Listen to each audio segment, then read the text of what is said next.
Hiya, how you doing? Have you done something fun yet? Oh, let's do something fun together.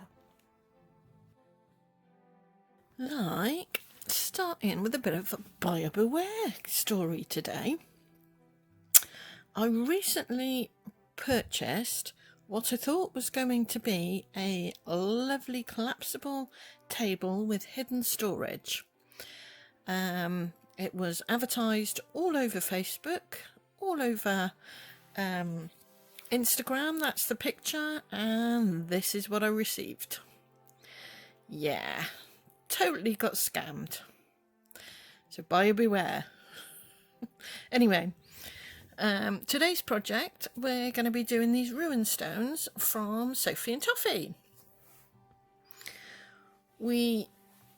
I'm going to be using this gorgeous colour shift powder from the last Sophie and Toffee box.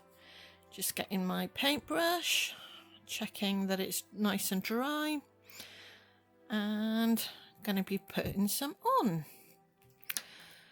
The look I'm going for is kind of a distressed, mystical look. I don't want these to look brand new. I want them to look like they've been used quite a bit and they're quite old. So I'm not putting this on perfectly. And these are, the images in them are raised. So I would normally put this on afterwards if I just wanted the actual image part to be visible. Or to be highlighted. That's the word I'm looking for.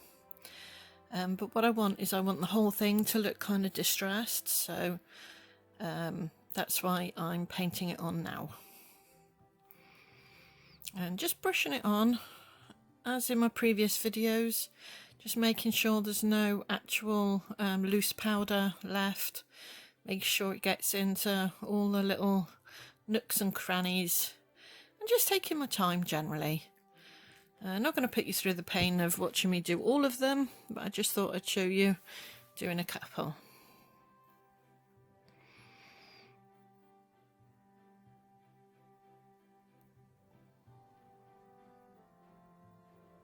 This is really relaxing. I love doing stuff like this. After spending 8 hours sat at my desk, I must admit, for my daytime job, just sitting and doing a little bit of this is really, really relaxing. Although I can't sit for much longer because of the pain I experience. But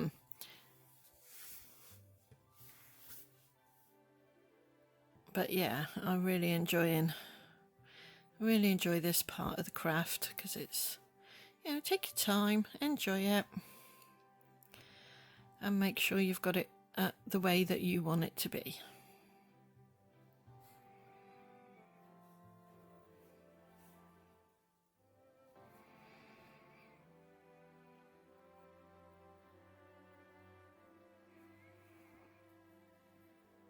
Okay, so that's them all done. I'm going to make sure I close this up because you know how clumsy I can be.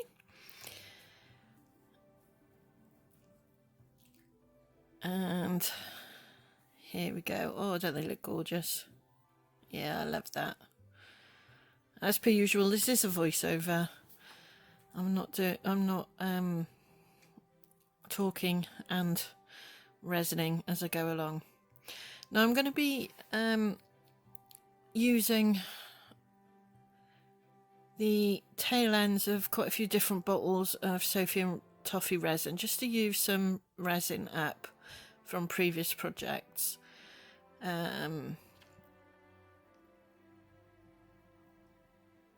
When I open the Sophie and Toffee boxes that I receive, my subscription boxes, I label the bottles so I know what month they came in, so that if I don't get to do a project at that particular time from that box, I make sure I use the resin in order so that it doesn't go off at any time.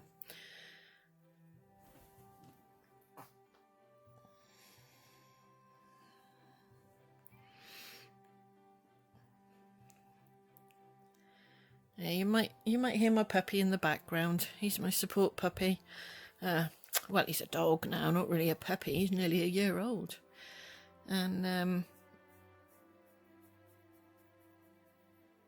he's a little bit sleepy. So he should be all right. But he's chasing a moth at the moment. Yay! There we go. That's one from December. As I say, I label them up so that I can use them in order. And that means I don't have any that I get to and realise it's too old to use. UV resin's not too bad, but the 2-part resin definitely you need to label and use in order, because that does have a shelf life.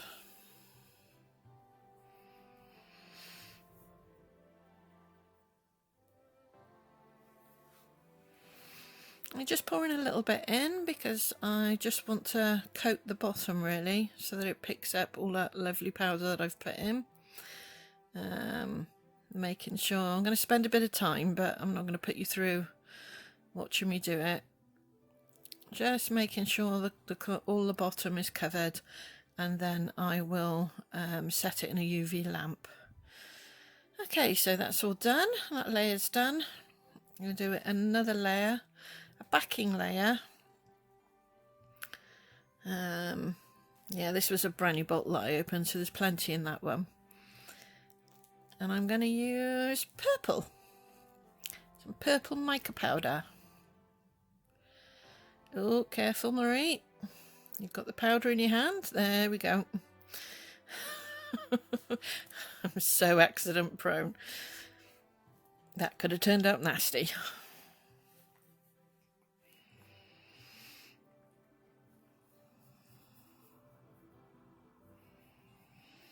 Yeah, I want it to be a really vibrant purple, so I'm putting a fair amount in.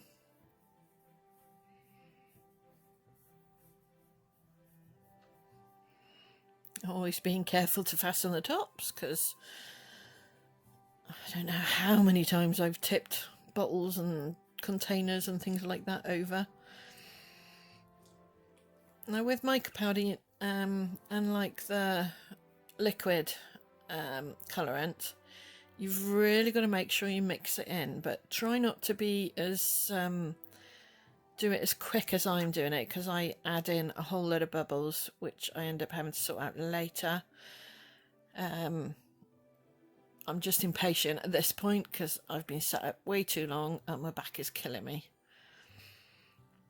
So yeah, I'm kind of doing it a little bit quicker than I should do.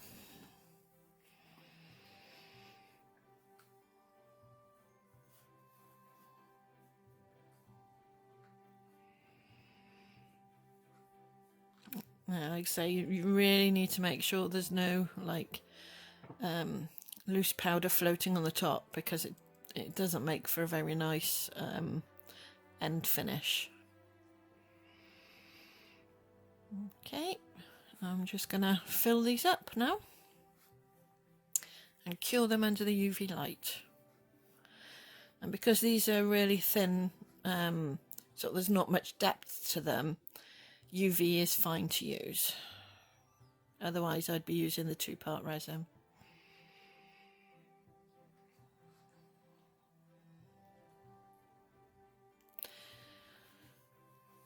Yeah, trying to make sure I don't overflow them, because I want these to have a nice flat back.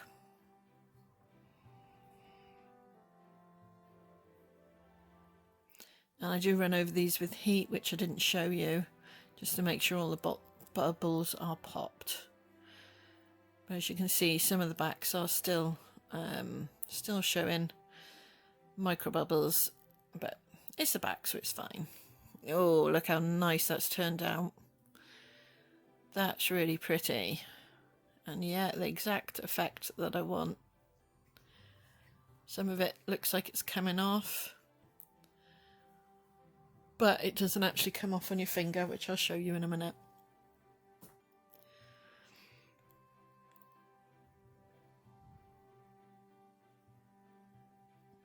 Oh, all of these are absolutely gorgeous. You kind of see the colour shift. I'm not showing it off great, but yeah, too much got left behind on that one, but it's still pretty. I still like it. I don't know if you can see the powder that stayed behind. I've actually washed this mould quite a few times now, and it's still staying on there. It's almost like it's burnished into it, or burnt into the mould. So I'm hoping it doesn't come out in future castings of this mould, but I'll wait and see.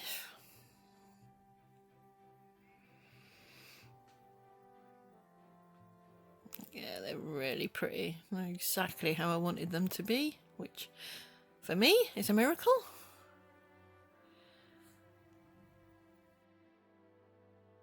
I love the imagery on these. They're really stunning.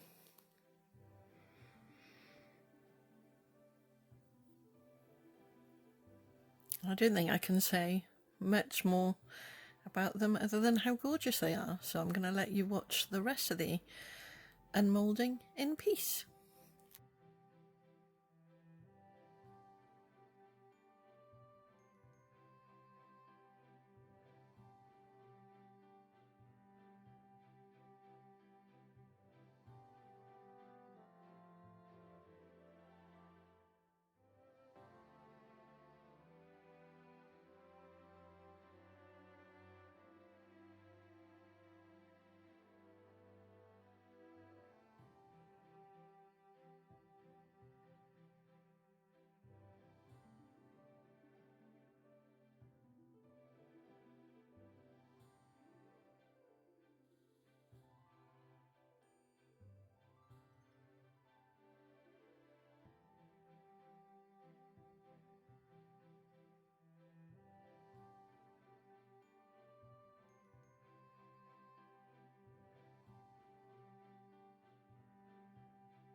And that's everything. But before I go, the next time you decide you don't like the way someone looks, just remember, when you take away all the squishy parts, we're all just skeletons, aren't we? Try being kind. The results might just surprise you. Thanks for watching.